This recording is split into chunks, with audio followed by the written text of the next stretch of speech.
Well, welcome to another episode of the Vibrant Living Podcast.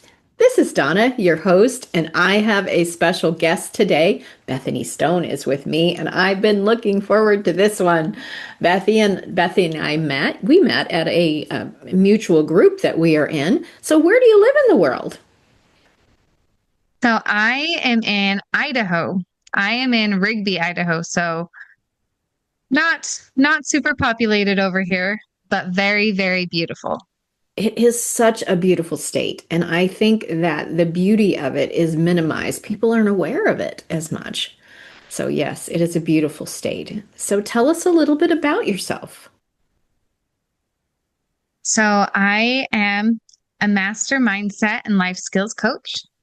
I have been a Montessori educator. So if you're familiar with that theory, it's a different theory of teaching children. So I've been a Montessori educator for about 23 years. And I made a shift when my son got sick. And when he got sick, I shifted into coaching. And it just came really natural because I am a teacher. In my soul, I just am a teacher. Yeah. Well, it is a beautiful shift, and there is so much similarity between teaching and coaching and sharing information. What is something on your heart you'd like to talk about today? My son, so the one that got sick, the one that I shifted my entire life for, we have gone through health struggles quite a bit for years and years and years. And he has taught me so many lessons. Hmm. So he was diagnosed with mitochondrial dysfunction disorder, which happens to actually it affects his electric transport chain number three. So it's his large legs, muscles in his legs. And so what that does is your cells, they have so much energy in them. And when they don't produce enough energy, you don't work. And so he went from running cross country to not being able to walk. We Mm. would have to carry him around, and he would, when he was getting better, he would go from walking to using a cane to having tremors to not walking. This was like the everyday thing we would go through. And to see his resilience through all of that and having like consciously making a choice to be happy all the time Mhm. really impressed me. So, are you saying, Bethany, that you can choose to have joy and happiness? I am. You totally can. And it's interesting because it's the way that you look at your circumstances. Mhm. A lot of the times, people will say things like, look at the glass half full or half empty. I don't know if you've heard that expression or not, I have. but I have now learned, and it was actually my son that told me this. He said, some days I'm just happy I have a glass. Mm. You know, sometimes why are we not grateful for the littlest things? I Yeah. think that we so often just think about all the things that are wrong and all the things that could be and the what ifs. And we think so many times of the what ifs, but if we were to just be grateful for just our glass, just be grateful for what we have, Yeah. because every day is a new day. And just that mentality of just being grateful for now has been such a beautiful lesson for me to learn and to share Mhm. with others. Yeah. It is something I say all the time, choosing joy. And that's the phrase I use. And you use happiness and the correlation between those because it is a choice on what I focus on. And anytime you put in a touch of gratitude, it shifts wherever you're focused because whatever you focus on, you magnify, you make bigger, whatever it is. And so he's focusing on that he's thankful he has glass and that he's had life at the moment when it's the most struggle. And so I think that's a beautiful story. So, what are the things that he has taught you or that you have learned to help people to make decisions to have more happiness and joy in their life? So, one of the things that he's taught me is, the glass, but also he's told me, Mom, if you only had 3 hours worth of energy every day, what would you do? Mm-hmm. And I had never thought of that before. And to take a step back and to be like, wow, okay, if I only had 3 hours of being productive, what would I do? And it really made me look at my life and be like, how much time am I wasting? How much time am I not being grateful for? Mm-hmm. And being able to spread that message. In my coaching, I teach about life skills. Mm-hmm. That's what I do. And I teach self care.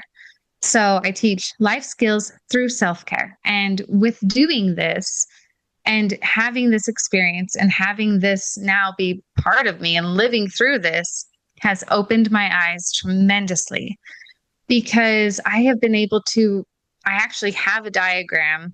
And maybe I'll share this with your audience. Maybe I'll give you the link and you can put it someplace. But I have a Mm-hmm. PDF that I have created because what I've realized is that so many people are getting caught in the vicious cycle. Yeah. And, the negative thought patterns and the negative ideas and literally how they affect you. You have that negative thought, Mm-hmm. and then your body shows it, and you're hunched down. And Mm-hmm. then all of a sudden, you don't have the energy. Mm-hmm. And I have studied everything that happens. And it's this spiral that just keeps circling down and down and down and Yep. down. And how to get out of that, how to choose to get out of that, how to recognize that you're in that and choose to get out. And so on the other side of this vicious cycle is a virtuous cycle. Mm-hmm. And what does that look like?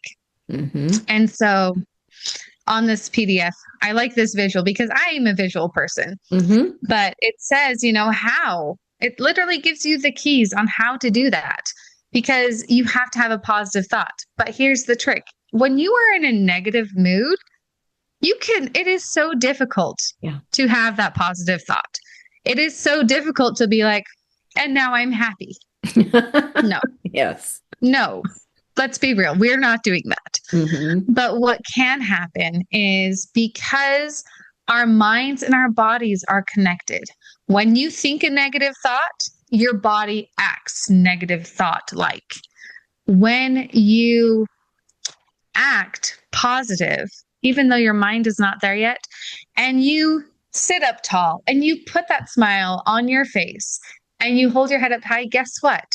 Your body is then going to tell your mind, guess what? It actually is a nice day. Oh, guess what? The air is nice and crisp and clean. Oh, that looks nice. Look at those beautiful flowers. All of a sudden, your body and your mind are connected. Right. If you can't think it, act it. Right. And then your mind will follow. And then guess what?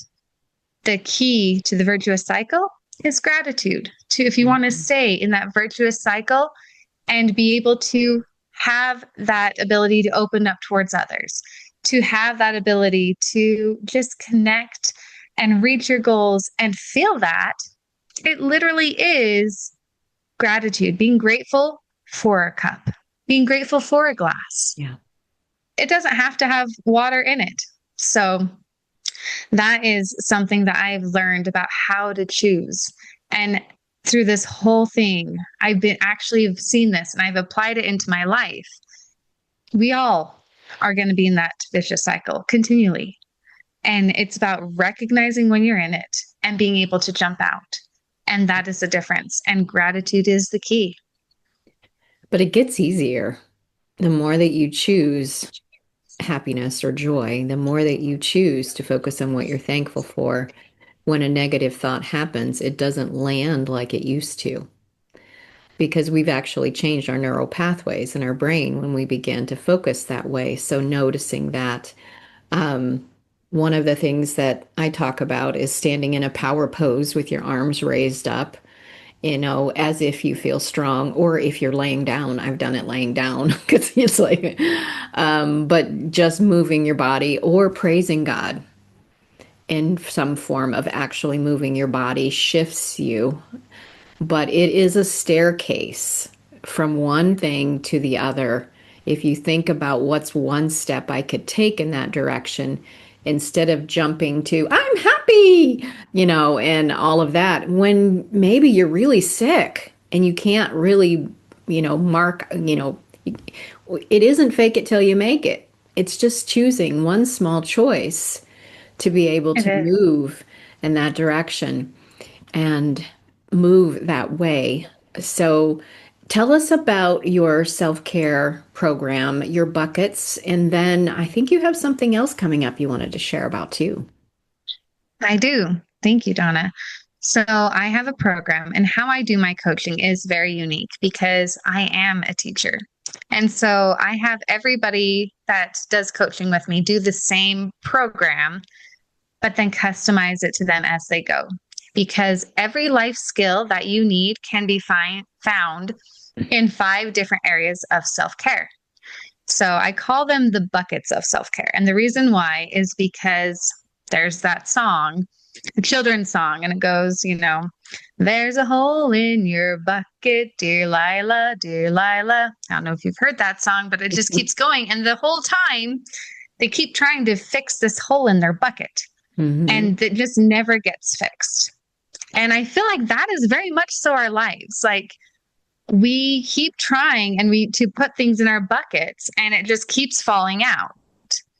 So, if you actually fix your bucket correctly with the life skill that you need, you can fill your bucket and then you can fill of others. So, the 5 different areas of self care, you have your emotional self care, your spiritual self care, Hmm. your physical self care, your social self care, and then your intellectual self care. Hmm. And within these 5 areas of self care are all the life skills that you need to be able to really thrive and be able to really like get a hold of your life and go to that next level, go to that level of achieving and really do what you need to do. I mean, everyone has a calling. And Hmm. sometimes we know we have that calling, but we just can't reach it. Yeah. And sometimes it's by fixing and filling our bucket. So that is the course that I do. And it's very custom because there are a lot of life skills within those 5 areas, and not everyone needs the same thing, Right. and not everyone learns the same way.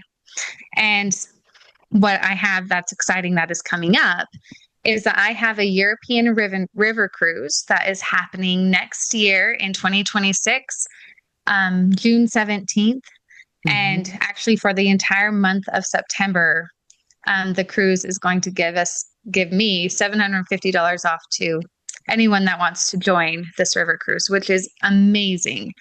And it's all inclusive. And we're going to go from Nuremberg to Budapest. And I'm going to run my 5 buckets of self care on this cruise. Hmm. And you're going to be able to learn it. You're going to be with me. And it's a very intimate yacht setting. And so I'm really excited about this. And one of the reasons why I chose this specific location is because Nuremberg Hmm. is where World War II started. Hmm. That is where humanity forgot itself. And Hmm. when we don't take care of ourselves and we don't take care of others around us, we also forget our humanity. Hmm. And so I think it's a very unique experience that's going to happen. And I'm really excited to share that. And I'll make sure that you have the links Yes. so that you can have that. So thank you. You are welcome. That is a beautiful place in the world. So, learning to be able to take care of yourself while enjoying beautiful surroundings is a life-changing event. So, thank you, Bethany, for coming and sharing your wisdom, your happiness with our audience as well. And we will put all those links in there. As we wrap up our conversation today, if you were speaking to that one person who's having trouble finding the joy and happiness, what would you say to them? I would say that there's a difference between creating a mountain and climbing a mountain. If you want to continue to make progress in your life, take a deep breath and start climbing and stop creating. Hmm. Because I feel like that is something that we tend to do is create the mountain and not climb it. Wonderful. Well, thank you again for being with us today. And I look forward to hearing how that cruise goes. Thank you. I love the analogy of filling your bucket. We all need to refill because life can be draining at times. It's one of the reasons why I also created my Choose Joy program. I'll put the link if you'd like to check that out. It is a transformational time to help train your brain to choose joy instead. It reminded me of a story as we were talking of my husband and I. And so many times he would leave cups and laundry and things around as spouses sometimes do. And it was a stark reminder of choosing to be thankful for the dishes, to be thankful for the clothes, because if I didn't have that, I wouldn't have him. And so there are things in our life that we might want to complain about and we might want to gripe about, but we can switch instead and choose to be thankful that we have those things because of the other reflections of having my husband with me. So I will look forward to talking to you. The link to schedule a call with me will also be where you find me sharing this, as well as the link around choosing joy and all of her links to check out her river cruise and the things that she has, the PDF that she has to share with you. Thank you for being part of the Vibrant Living community. Please share this with someone you love and care about so that we can spread more vibrancy and happiness everywhere we go. Until next time, bye for now.